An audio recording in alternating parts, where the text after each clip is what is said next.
Hello everyone, welcome to my channel. आज की हम इस वीडियो में डिस्कस करेंगे बिजनेस स्टडीज़ का चैप्टर नंबर 3।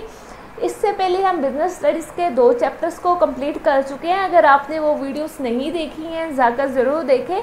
आज हम न्यू चैप्टर डिस्कस करेंगे, chapter number 3, private, public and global enterprise.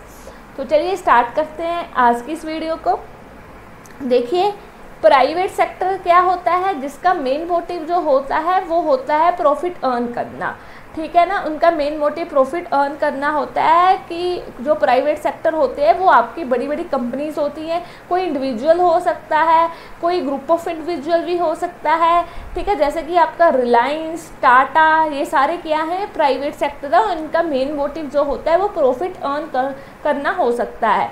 ठीक है, कोई भी इंडिविजुअल हो सकता है, हम में से कोई भी उठकर कल को कोई भी कंपनी बना सकता है, कोई भी इंसान पब्लिक सेक्टर की शुरुआत कर सकता है। तो नेक्स्ट होता है हमारे पास पब्लिक सेक्टर। पब्लिक सेक्टर का मतलब क्या होता है, जिसका मेन मोटिव होता है वो सोशल वेलफेयर करना होता है। तो पब्लिक सेक्टर को मेनली कौन चलाता है, मेनली आपकी गवर्नमेंट चलाती है। तो ठीक है ना, गवर्नमेंट का मेन मोटिव प्रॉफिट अर्न नहीं करना होता, लोगों का भला करना होता है। और नेक्स्ट हमारे पास होता है ग्लोबल, यानी कि आपकी मल्टीनेशनल कंपनीज वगैरह होगी। तो चलिए इनके बारे में डिटेल में डिस्कस करते हैं। सबसे पहले हमारे पास है private sector. The private sector consist of business owned by individual और ग्रुप ऑफ इंडिविजुअल। यानी कि आपका जो प्राइवेट सेक्टर है वो कोई भी इंडिविजुअल हो सकता है, ग्रुप ऑफ इंडिविजुअल हो सकते हैं। ठीक है, वो बिजनेस किसी भी इंडिविजुअल या ग्रुप ऑफ इंडिविजुअल के द्वारा चलाया जा सकता है। जैसे कि रिलायंस हो गया, आपका टाटा हो गया, यानी कि यहाँ पर और भी कोई बहुत सारी कंपनीज होगी। ये सारे क्या है, प्राइवेट सेक्टर है। ठीक है ना, प्राइवेट सेक्टर का मेन मोटिव होता है प्रॉफिट अर्न करना। ठीक है, और यहाँ पर हमने कुछ various form of organisation chapter number 2 में कंप्लीट कर ली थी, वो सारी प्राइवेट सेक्टर के अंडर आती है। जैसे कि आपका सोल प्रोप्राइटरशिप, यानी कि एक व्यक्ति बिजनेस चला सकता है। पार्टनरशिप में एक से ज़्यादा व्यक्ति होते हैं। जॉइंट हिंदू फैमिली हो सकती है, कोऑपरेटिव सोसाइटी हो सकती है, या फिर आपकी कंपनी हो सकती है। तो ये सारे के सारे आपके प्राइवेट सेक्टर में आते हैं और इसको हम चैप्टर नंबर 2 में डिस्कस डिटेल में कर चुके हैं। तो नेक्स्ट हम देखेंगे पब्लिक सेक्टर के बारे में कि पब्लिक सेक्टर क्या होता है। The public sector consist of various organisation owned and manage by the government. तो यहाँ पर वो सारे सेक्टर जिसको मैनेज कौन करता है, गवर्नमेंट मैनेज करती है, गवर्नमेंट ही इनको चलाती है।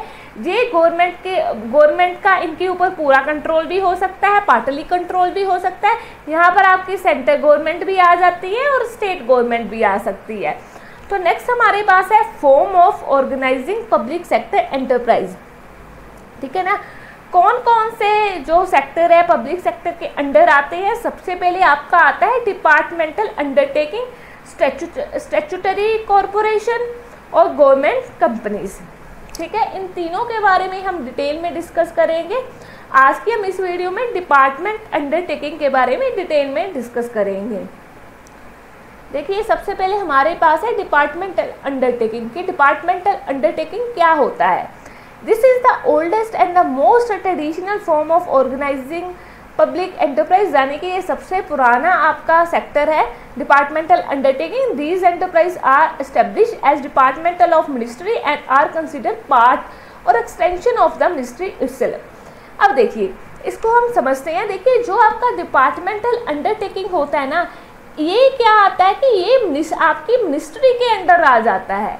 ठीक है ना, डिपार्टमेंटल ऑफ मिनिस्ट्री के अंडर आता है। मिनिस्टर ही इसके अंदर काम करते हैं और मिनिस्ट्री ही सारा काम इसको देखती है और मिनिस्ट्री ही इसके प्रति अकाउंटेबल होती है, यानी कि उसकी जवाबदेही होती है कि ये काम अगर कुछ कल को कोई अगर काम बिगड़ जाए तो वो काम क्यों बिगड़ा, तो इसका जवाबदेह कौन होगा, आपके मिनिस्टर होंगे।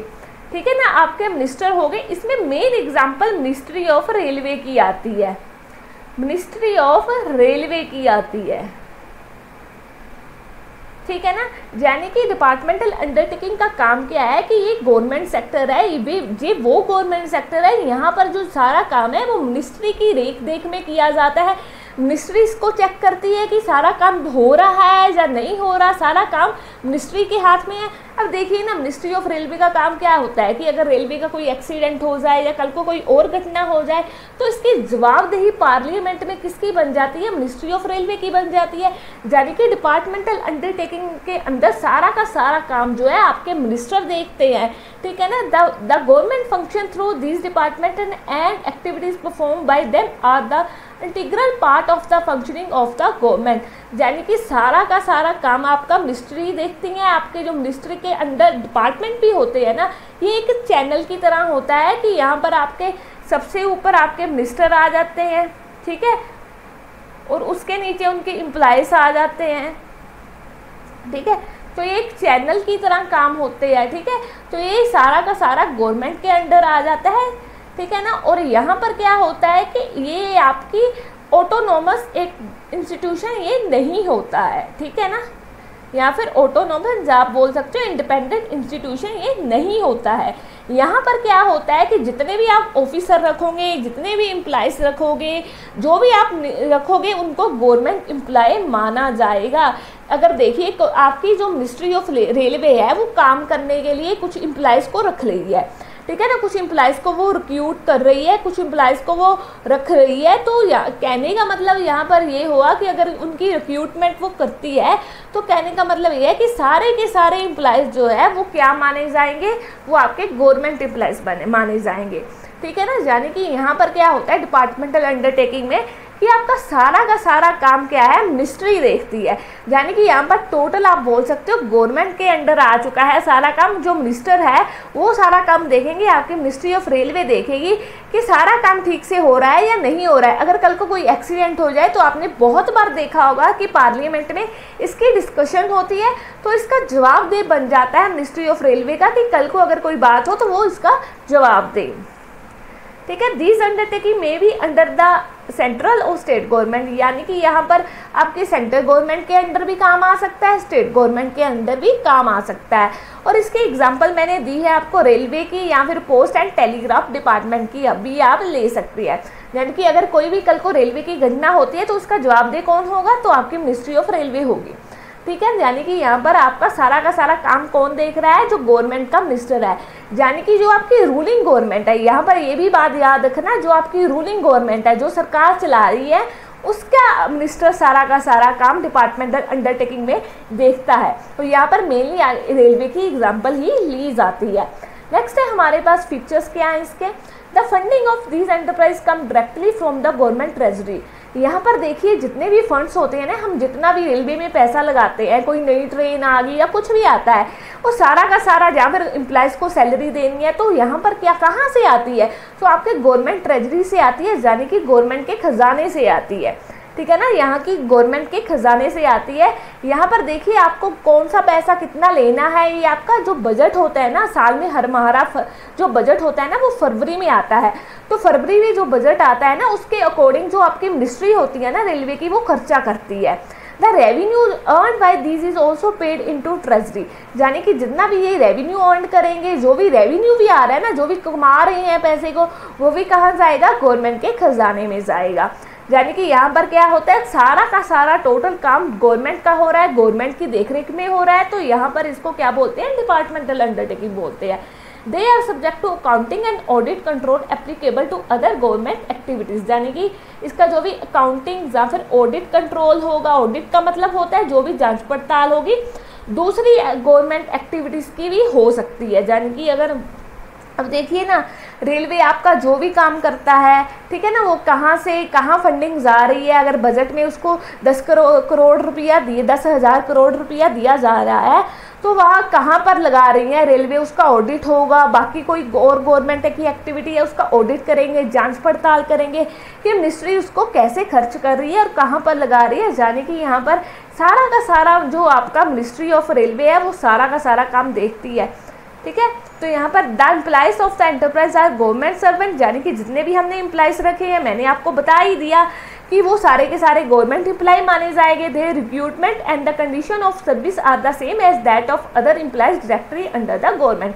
यानी कि अगर इनकी रिक्रूटमेंट भी करी जा रही है, इन्हें भर्ती करा जा रहा है, तो वो भी कहाँ गवर्नमेंट के जो बाकी एम्प्लॉयज़ को रिक्रूट करा जाता है उसी तरीके से करा जाएगा। इनके लिए कोई अलग प्रोसेस नहीं होगा, वही प्रोसेस होगा। जैसे बाकी के गवर्नमेंट एम्प्लॉयज़ को रिक्रूट करा जाता है, इनको भी वैसे ही किया जाएगा। It is generally considered to be a major subdivision of the government department and subject to direct control of the ministry। यानी कि यहाँ पर क्या हो रहा है कि गवर्नमेंट की देखरेख में सारा काम हो रहा है, सारा काम मिनिस्ट्री के कंट्रोल में हो रहा है। They are accountable to the ministry since their management is directly under the concerned minister। यानी कि यहाँ पर जो जिम्मेदारी बन जाती है ना वो मिनिस्ट्री की बन जाती है, ठीक है ना। मान लीजिए आपका कोई रेलवे का मिनिस्टर है ना, उसकी जवाबदेही बन जाएगी पार्लियामेंट में, वो जवाब देगा कि ये चीज़ क्यों हो रही है। तो यानी कि जो बंदा काम कर रहा है उसकी जवाबदेही बनेगी पार्लियामेंट के प्रति, ठीक है। नेक्स्ट इसकी मेरिट्स क्या होती हैं वो देखते हैं। These undertaking facilitate the parliament to exercise effective control over operations। यानी कि यहाँ पर क्या होता है कि जो आपकी पार्लियामेंट है उसकी देखरेख में सारा काम हो रहा है। यानी कि आप देखिए ना कि यहाँ पर टोटली गवर्नमेंट का कंट्रोल है। पार्लियामेंट में जो हमारे मिनिस्टर बैठे हुए हैं वो सारा काम देख रहे हैं, यानी कि टोटली गवर्नमेंट का कंट्रोल है। गवर्नमेंट की यहाँ पर अकाउंटेबिलिटी बन जाती है, उनकी जिम्मेवारी बन जाती है, उनकी जवाबदेही बन जाएगी कि कल को अगर काम ठीक से नहीं हो रहा है तो क्यों नहीं हो रहा है, तो उसका जवाब कौन देगा, आपका मिनिस्टर देगा। यानी कि यहाँ पर आपको देखिए जहाँ पर क्या होता है ना, काम ज़्यादा अच्छे तरीके से होता है क्योंकि गवर्नमेंट खुद इन्वॉल्व होती है यहाँ पर।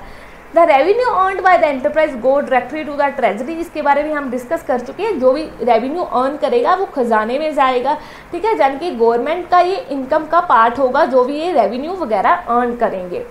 Where national security is concern this form is most suitable. यानी कि यहाँ पर नेशनल सिक्योरिटी की बात आती है तो वहाँ पर रेलवे मिनिस्टर आपकी बहुत ज़्यादा इम्पोर्टेंट रोल अदा करती है। कहने का मतलब ये है कि देखिए ना, कल को अगर कोई भी चीज़ हो जाए, कुछ भी हो जाए, अगर वो उस काम को गवर्नमेंट खुद देख रही है, गवर्नमेंट का मिनिस्टर देख रहा है, उसको सुपरवाइज कर रहा है, उसकी देख रेख में सारा काम हो रहा है, तो वो काम बहुत अच्छे से होगा। जब भी नेशनल सिक्योरिटी की बात आएगी ना, जो आपके मिनिस्टर होते हैं उनकी जवाबदेही बन जाती है कि सारा काम अच्छे से हो रहा है या नहीं हो रहा है। नेक्स्ट है इसकी limitation. Departmental undertaking fail to provide flexibility. यानी कि यहाँ पर क्या हो रहा है, ये आपको फ्लेक्सिबिलिटी प्रोवाइड नहीं करते। फ्लेक्सिबिलिटी का मतलब क्या है कि ये टाइम के अकॉर्डिंग चेंज नहीं होते, ये रिजिड रहते हैं। इनके जो रूल्स है वो एक बार बन जाए तो उसी को ये फॉलो करते रहते हैं, ये फ्लेक्सिबल नहीं होते, ये टाइम के साथ बदलते नहीं है। द एम्प्लॉइज और head of department of such undertaking are not allowed to take independent decision. अब देखिए आपकी जो मिनिस्ट्री है, मिनिस्ट्री ऑफ रेलवे, ठीक है, उसने कुछ एम्प्लॉयज़ को काम पर रख लिया, ठीक है, कुछ एम्प्लॉयज़ को काम पर रख लिया।